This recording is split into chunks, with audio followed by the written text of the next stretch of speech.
Dumai selaku guru pelajaran Bahasa Indonesia. Perkenalkan, kami dari kelompok 1 akan memaparkan mengenai bab 3, yaitu yang berjudul memahami dan mendiskusikan fenomena kecerdasan buatan. Pertama-tama, perkenalkan, nama saya Samir Raditya Raflawan dan rekan-rekan saya. Saya Nela Fitriandini. Saya Nesya Mei Andini. Saya Putri Abida Eriana. Saya Delepasna Kinara. Selamat menyaksikan.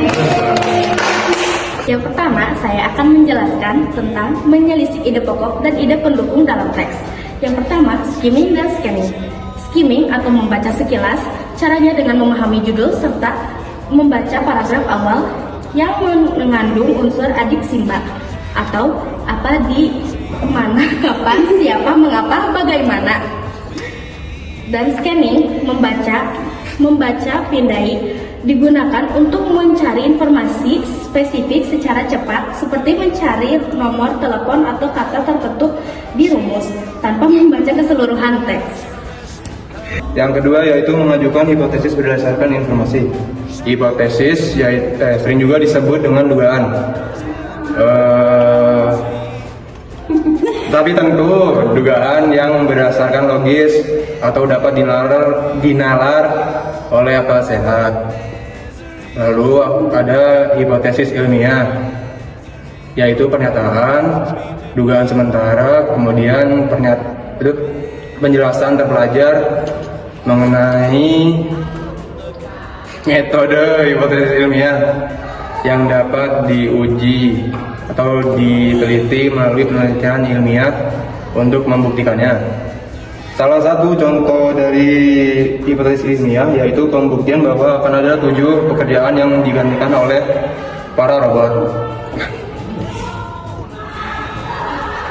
yaitu yang terjawab pada ide pokok dan ide pendukung pada teks yang berjudul mengenal kecerdasan buatan. Robot yang mampu menggantikan pekerjaan manusia, baik secara halus maupun kasar. Nah, yaitu adalah robot yang dibekali dengan kecerdasan buatan. Nah, yang selanjutnya teman-teman, di sini kita akan membahas mengenai menggunakan kata-kata khusus pada bidang teknologi informasi. Nah, seperti apa sih atau bagaimana sih kata-kata khusus yang ada di bidang informasi tersebut? Nah, contohnya ada yaitu gawai, asisten maya, mesin peramban, simulasi, game, lokal pasar, dan juga jejak digital. Nah, tapi yang akan kita bahas di sini adalah mengenai kata gawai. Nah, kata gawai ini dikenalkan dan digunakan sebagai padanan kata gadget dalam bahasa Inggris. Tetapi dalam KBBI kita memiliki 3 makna mengenai kata gawai ini. Yang pertama itu kata gawai berartikan adalah sebagai pekerja, yang dimana artinya jika kita mengetahui hal tersebut, ini akan mendasar pada kata pegawai atau yang kita kenal sebagai pekerja. Nah, yang kedua, maknanya ini adalah sebagai kata alat atau perkakas. Nah, yang terakhir adalah makna yang paling tepat menggambarkan teks tentang kecerdasan buatan ini, yaitu peranti elektronik atau mekanik dengan fungsi praktis. Oleh karena itu, kata gawai populer digunakan menggunakan kata gadget. Selanjutnya saya akan menyampaikan yang keempat, yaitu berdiskusi tentang fenomena kecerdasan buatan. Nah, diskusi yang baik adalah diskusi yang hidup dan juga menghasilkan manfaat bagi banyak orang, seperti keputusan untuk ditindaklanjuti ataupun kesimpulan yang menambah pengetahuan bagi para pesertanya. Nah, agar tanggapan itu tersampaikan dengan tertib dan juga benar, perlu memperhatikan tata cara berikut. Yang pertama itu berbicara setelah pemimpin diskusi atau MC mempersilahkan. Yang kedua, mengangkat tangan untuk meminta izin sebelum memberikan pendapat. Yang ketiga, memperkenalkan diri bila peserta belum saling mengenal. Yang keempat, menyampaikan tanggapan secara ringkas dan juga jelas menggunakan kata kunci. Nah, dengan cara tersebutlah diskusi dapat berjalan efektif, terarah, dan menghasilkan informasi yang berguna bagi semua pesertanya. Selanjutnya ada menyampaikan pertanyaan secara efektif, yaitu bertanya dengan kalimat yang jelas sehingga mudah dipahami oleh teman berdiskusi. Pertanyaannya digunakan untuk memperoleh penjelasan atau informasi yang belum dipahami. Misalnya untuk menggali informasi, dapat menggunakan kata tanya, yaitu adik simba, apa, di mana, kapan, siapa, mengapa, dan bagaimana. Dalam diskusi terdapat pertanyaan jawaban tertutup, yaitu hanya menggunakan jawaban ya atau tidak. Namun dalam diskusi sebaiknya digunakan pertanyaan terbuka agar jawaban dapat berkembang dengan memberikan penjelasan yang lebih lengkap.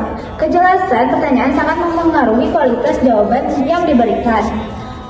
Selanjutnya ada tips agar pertanyaan efektif. Yang pertama, ajukan pertanyaan secara singkat tanpa bertele-tele.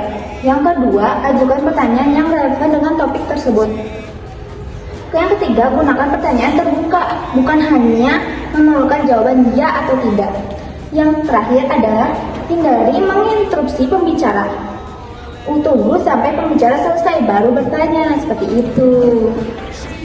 Yang terakhir ada menggunakan konjungsi intrakalimat dan antarkalimat.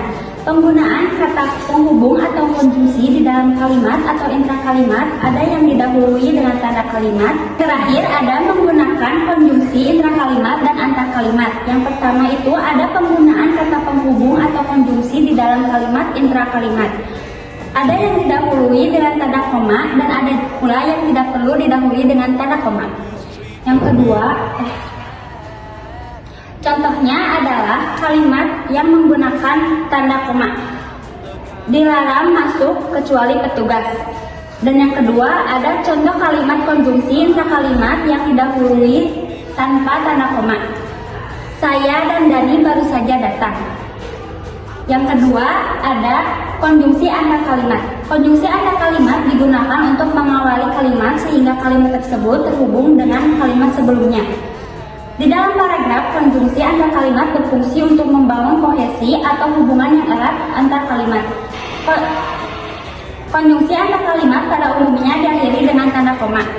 Contohnya adalah hujan turun sejak pagi, biarpun demikian kami tetap berangkat ke sekolah.